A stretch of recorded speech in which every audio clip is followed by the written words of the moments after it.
Hello मित्रों, मेरे YouTube channel पर आपका हार्दिक अभिनंदन है। रट लो कार्यक्रम में ये जो अति महत्वपूर्ण प्रश्नों की जो सीरीज चल रही है, उस सीरीज में आज जो प्रैक्टिस सेट है, तीसरा प्रैक्टिस सेट है।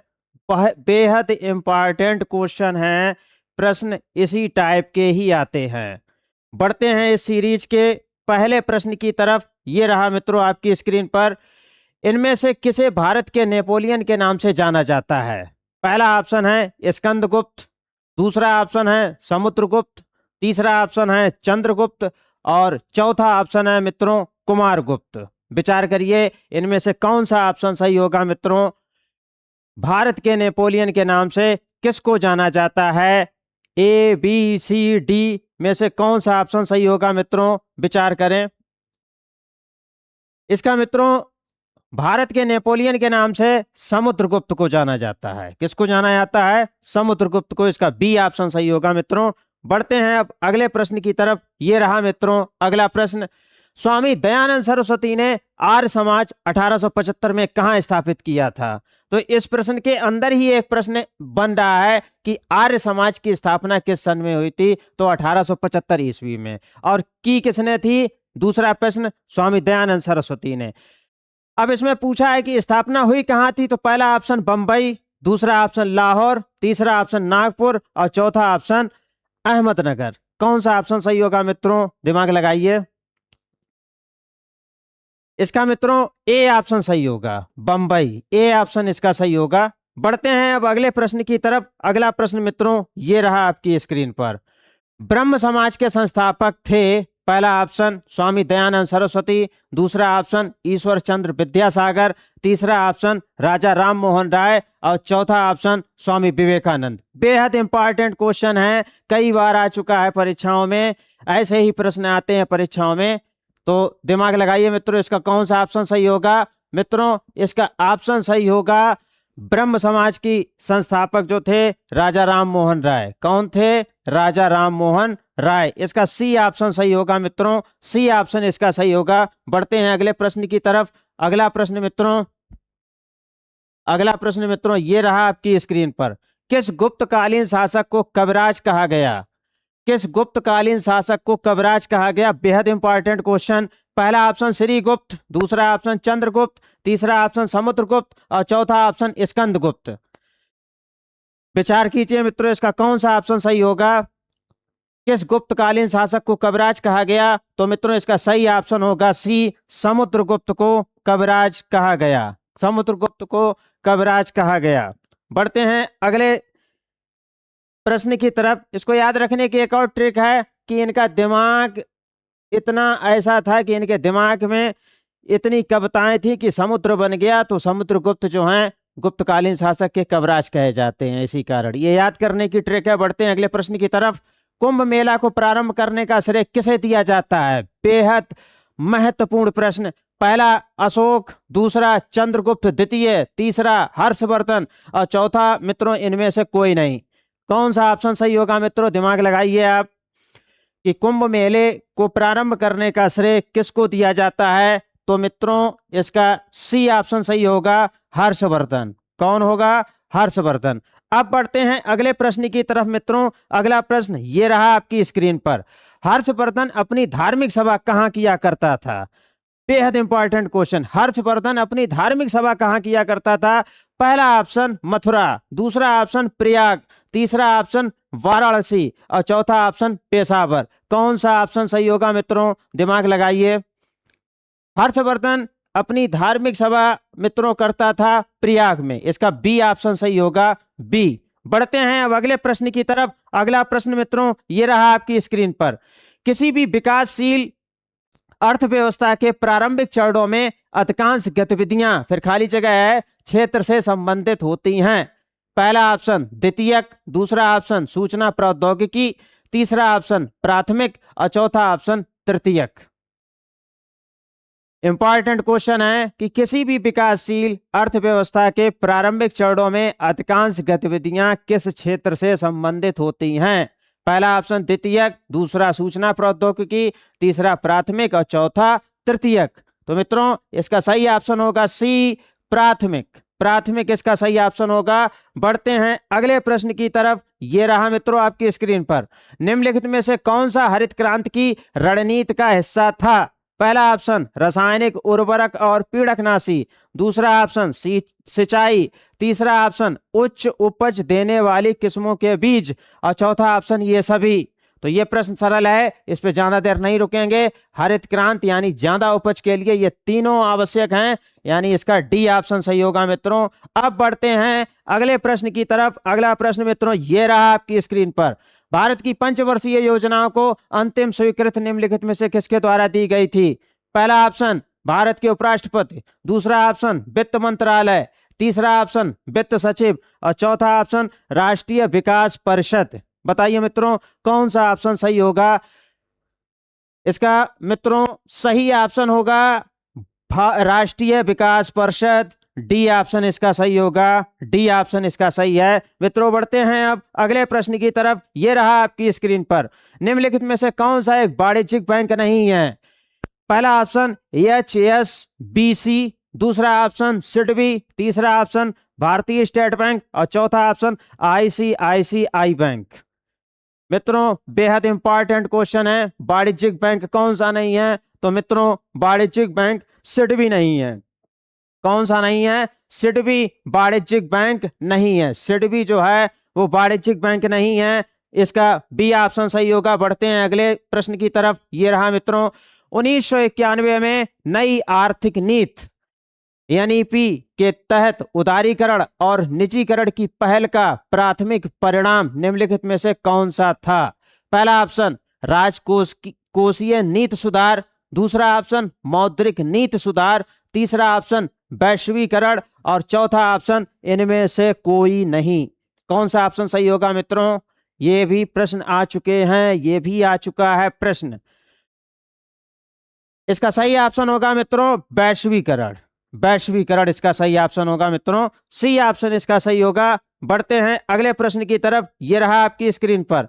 1969 में कितने प्रमुख निजी बैंकों का राष्ट्रीयकरण किया गया था? बेहद इंपॉर्टेंट क्वेश्चन। पहला ऑप्शन 14, दूसरा ऑप्शन 12, तीसरा ऑप्शन 6 और चौथा ऑप्शन इनमें से कोई नहीं।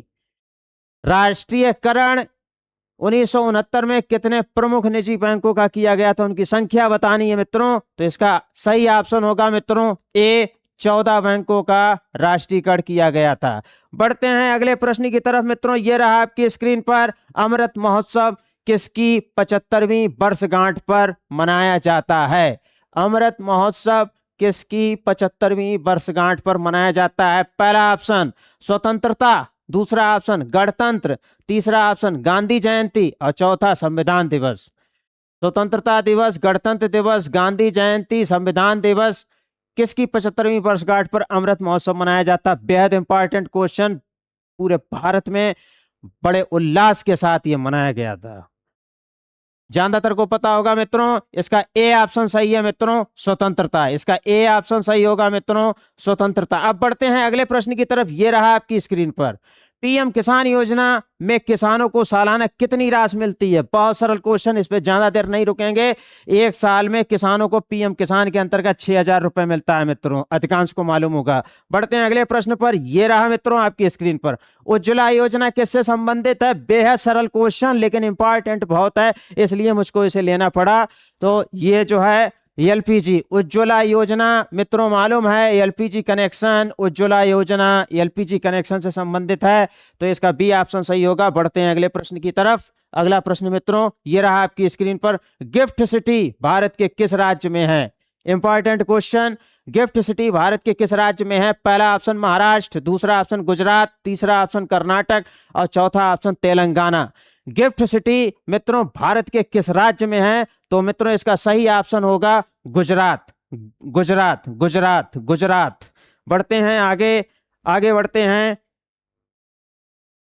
रेरा कानून किस क्षेत्र से संबंधित है? RERA कानून किस क्षेत्र से संबंधित है? पहला ऑप्शन रियल एस्टेट, दूसरा ऑप्शन बैंकिंग, तीसरा ऑप्शन शिक्षा और चौथा ऑप्शन स्वास्थ्य है। मित्रों इसका सही ऑप्शन क्या होगा? दिमाग लगाइए, बेहद इंपॉर्टेंट क्वेश्चन। रेरा कानून किस क्षेत्र से संबंधित है? तो इसका सही ऑप्शन मित्रों होगा रियल एस्टेट। Real estate. इसको याद करने की यही ट्रिक है कि रियल भी आर से शुरू होता है, रेरा भी आर से शुरू होता है, तो रियल एस्टेट से संबंधित है। बढ़ते हैं अगले प्रश्न पर। ये रहा आपकी स्क्रीन पर, एक राष्ट्र एक राशन कार्ड योजना कब पूरे देश में लागू हुई? बेहद इंपॉर्टेंट क्वेश्चन। पहला ऑप्शन 2020, दूसरा ऑप्शन 2021, तीसरा ऑप्शन 2022 और चौथा ऑप्शन 2023। कौन सा ऑप्शन सही होगा मित्रों? बताइए, दिमाग लगाइए। एक राष्ट्र एक राशन कार्ड, इसी तरह के क्वेश्चन आते हैं मित्रों, इसी तरह के क्वेश्चन आते हैं। अगर आपने ये सीरीज कार्यक्रम सारे क्लियर कर लिए ऐसे ही बार बार देखकर, तो निश्चित ही सिलेक्शन होना है। तो एक राष्ट्र एक राशन कार्ड योजना 2020 में लागू हुई थी। बढ़ते हैं अगले प्रश्न पर। यह रहा आपकी स्क्रीन पर, डिजिटल रुपी को किसने लॉन्च किया? पहला ऑप्शन एनपीसीआई, दूसरा ऑप्शन आरबीआई, तीसरा ऑप्शन एसबीआई और चौथा ऑप्शन वित्त मंत्रालय। किसने डिजिटल रुपी को लॉन्च किया? बेहद आसान क्वेश्चन, बेहद इंपॉर्टेंट क्वेश्चन। तो इसका सही ऑप्शन होगा मित्रों आरबीआई। आरबीआई ने लॉन्च किया था। आरबीआई के ही पास पावर है रुपए लॉन्च करने की। ठीक है, बढ़ते हैं अगले प्रश्न की तरफ। सागरमाला परियोजना किससे संबंधित है? पहला ऑप्शन बंदरगाह विकास, दूसरा ऑप्शन हवाई अड्डा, तीसरा ऑप्शन रेलवे और चौथा ऑप्शन सड़क। कौन सा ऑप्शन सही होगा मित्रों? दिमाग लगाइए, बेहद सरल क्वेश्चन है, प्रश्न में ही आंसर छिपा हुआ है। सागरमाला परियोजना, जिसे पता लग रहा है कि सागरमाला समुद्र के किनारे की बात हो रही है, तो बंदरगाह विकास से संबंधित है, तो इसका ए ऑप्शन सही होगा मित्रों। ए, बंदरगाह विकास से संबंधित है सागरमाला परियोजना। बढ़ते हैं अगले प्रश्न की तरफ। यह रहा मित्रों आपकी स्क्रीन पर, भारत में सबसे अधिक जीएसटी संग्रह करने वाला राज्य कौन सा है? पहला ऑप्शन महाराष्ट्र, दूसरा ऑप्शन कर्नाटक, तीसरा ऑप्शन गुजरात और चौथा ऑप्शन तमिलनाडु। प्रश्न में ही उसका सॉल्यूशन अगर आपने छिपा लिया तो आपको प्रश्न याद करने में कोई दिक्कत नहीं होगी। उसको कहीं ना कहीं आप जोड़ लें किसी ना किसी तरीके से। कोशिश हमारी यही रहती है कि जुड़ जाए। तो भारत में सबसे अधिक जीएसटी संग्रह करने वाला राज्य कौन सा होगा? तो इनमें से दिमाग लगाइए, सबसे ज्यादा लेन देन, सबसे ज्यादा पैसे वाला राज्य कौन सा है? ठीक है, आर्थिक राजधानी महाराष्ट्र। ठीक है, तो ये होगा महाराष्ट्र। महाराष्ट्र होगा, सबसे ज्यादा जीएसटी संग्रह यही होता है। ठीक है, बढ़ते हैं अगले प्रश्न पर। पर्यावरण संरक्षण अधिनियम भारत में कब लागू हुआ? बेहद इंपॉर्टेंट क्वेश्चन। पहला ऑप्शन 1981, दूसरा 1986, तीसरा 1992 और चौथा 2000। बहुत सरल क्वेश्चन है, कई बार आ चुका है मित्रों। तो पर्यावरण संरक्षण अधिनियम लागू होता है 1986 में, भारत में लागू हुआ था 1986। पढ़ते हैं अगले प्रश्न की तरफ। यह रहा आपकी स्क्रीन पर, उत्तर प्रदेश के किस राज्य में चंद्रप्रभा वन्य जीव अभ्यारण्य स्थित है? पहला ऑप्शन वाराणसी, दूसरा ऑप्शन चंदौली, तीसरा ऑप्शन जौनपुर और चौथा ऑप्शन मिर्जापुर। मित्रों दिमाग लगाइए, बेहद इंपॉर्टेंट क्वेश्चन है, कौन सा ऑप्शन सही होगा? तो मित्रों इसको याद रखने की केवल एक ही ट्रिक है, ये चा से शुरू होता है और ये भी चा से शुरू होता है, तो बी ऑप्शन सही होगा, चंदौली। चंदौली, चंद्रप्रभा वन्य जीव अभ्यारण्य कहाँ स्थित है? चंदौली में। बढ़ते हैं अगले प्रश्न की तरफ। फ्लाई ऐश प्रदूषण किसके द्वारा होता है? फ्लाई ऐश मतलब एक तरह से राख समझ लो, उड़ती हुई राख। तेल शोधन कारखानों से, पहला ऑप्शन, दूसरा ऑप्शन ताप विद्युत संयंत्र से, तीसरा ऑप्शन चमड़ा उद्योग से, चौथा खनन से। कौन सा ऑप्शन सही होगा मित्रों? दिमाग लगाइए, बेहद सरल क्वेश्चन, बेहद इंपॉर्टेंट। सारे प्रश्न बहुत इंपॉर्टेंट है, मैंने एक एक प्रश्न को चुन चुन के लिया है।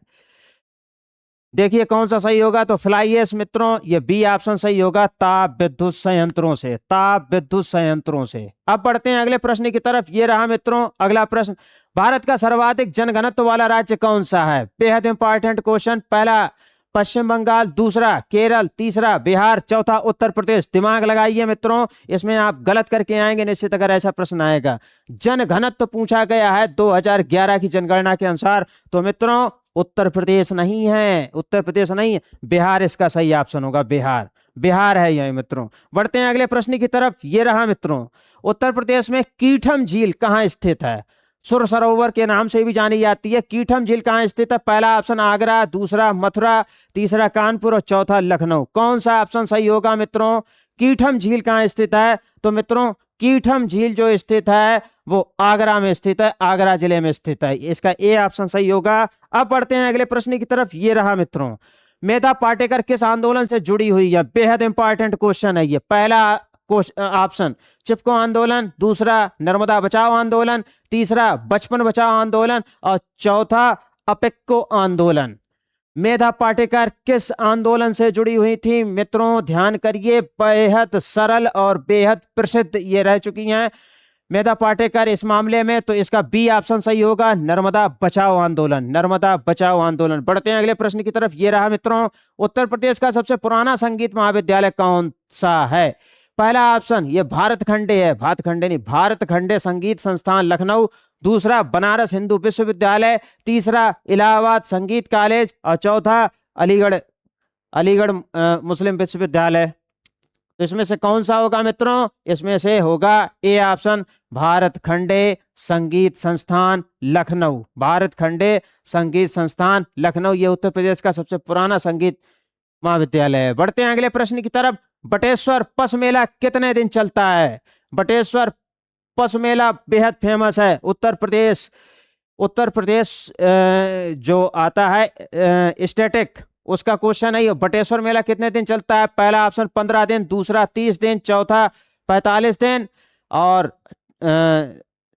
अंतिम ऑप्शन 7 दिन। 15 दिन, 30 दिन, 45 दिन, 7 दिन, कितने दिन चलता है बटेश्वर मेला? यूपी स्पेशल का क्वेश्चन है, ये आएगा।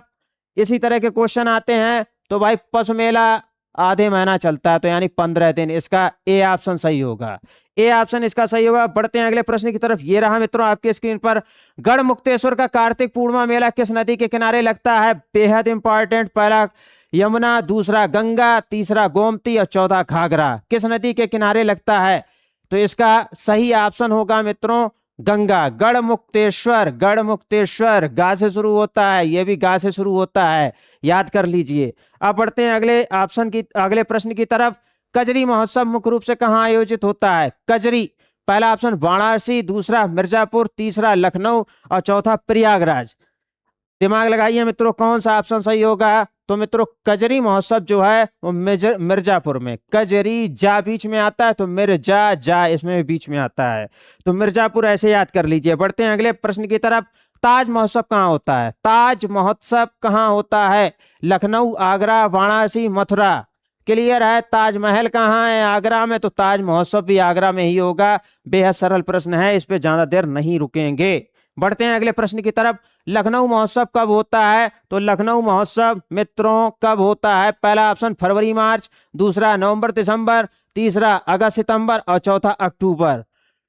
दिमाग लगाइए मित्रों, लखनऊ महोत्सव मित्रों होता है नवंबर दिसंबर में। कब होता है? नवंबर दिसंबर में लखनऊ महोत्सव। लखनऊ उत्तर प्रदेश के मेले और महोत्सव से संबंधित प्रश्न उठाए हैं हमने ये। बढ़ते हैं अगले प्रश्न की तरफ। बुंदेलखंड का सबसे प्रसिद्ध मेला कौन सा है? पहला ऑप्शन नौचंदी, दूसरा कालपी मेला, तीसरा बटेश्वर, चौथा गढ़मुक्तेश्वर। कौन सा ऑप्शन सही होगा मित्रों? बेहद इंपॉर्टेंट क्वेश्चन है ये। कालपी मेला लगता है, कालपी मेला, कालपी मेला, कालपी मेला के नाम से जाना जाता है। बढ़ते हैं अगले प्रश्न की तरफ। ये रहा मित्रों, छठ पूजा उत्तर प्रदेश के किस क्षेत्र में सबसे ज्यादा मनाई जाती है? बेहद इंपॉर्टेंट। पहला पूर्वांचल, दूसरा बुंदेलखंड, तीसरा ऑप्शन अवध और चौथा रोहिलखंड। कौन सा ऑप्शन सही होगा मित्रों? तो छठ पूजा जो है वो पूर्वांचल में मनाई जाती है। कहां पर? पूर्वांचल। इसका ए ऑप्शन सही होगा मित्रों, ए। बढ़ते हैं अगले प्रश्न की तरफ। ये रहा मित्रों आपकी स्क्रीन पर, कांवड़ यात्रा मुख्य रूप से कहां से शुरू होती है मित्रों? बेहद इंपॉर्टेंट। पहला ऑप्शन हरिद्वार, दूसरा प्रयागराज, तीसरा वाराणसी, चौथा अयोध्या। तो कांवड़ यात्रा ये बेहद सरल प्रश्न है, हरिद्वार से शुरू होती है। कहां से मित्रों होती है? हरिद्वार से। बढ़ते हैं अगले प्रश्न की तरफ। ये रहा आपकी स्क्रीन पर, रामनगर वाराणसी का रामनगर की रामलीला कितने दिन चलती है? 10 दिन, 31 दिन, 15 दिन, 7 दिन। बहुत फेमस है रामनगर की रामलीला। रामनगर की रामलीला पूरे महीना भर चलती है। बी ऑप्शन सही होगा, 31 दिन। रामनगर की रामलीला 31 दिन चलती है। खूब ढंग से देखो, अफर जाओ। बढ़ते हैं अगले प्रश्न की तरफ। अवधी भाषा मुख्य रूप से कहां बोली जाती है? अवधी भाषा, पहला ऑप्शन लखनऊ, फैजाबाद, बाराबंकी, दूसरा ऑप्शन झांसी, तीसरा ऑप्शन गोरखपुर और चौथा मेरठ। अवधी भाषा मित्रों ऑप्शन क्लियर हो चुका होगा आपका। ए ऑप्शन है लखनऊ में, फैजाबाद में और बाराबंकी में अवधी भाषा मुख्य रूप से बोली जाती है। ये रहा अगला प्रश्न। ब्रजभाषा का सबसे बड़ा कवि कौन था? भाई ब्रजभाषा का सबसे बड़ा कवि जो कृष्ण की भक्ति में लीन था, तो वो एक ही हैं, सूरदास। कौन? सूरदास। ब्रजभाषा के सबसे बड़े कवि सूरदास। इसके ऑप्शन बोलने की जरूरत नहीं, ये उससे रिलेट कर दिया हमने, ये आपको हमेशा के लिए याद हो जाएगा। बढ़ते हैं अगले ऑप्शन की तरफ, अगले प्रश्न की तरफ। भोजपुरी भाषा मुख्य रूप से कहाँ बोली जाती है?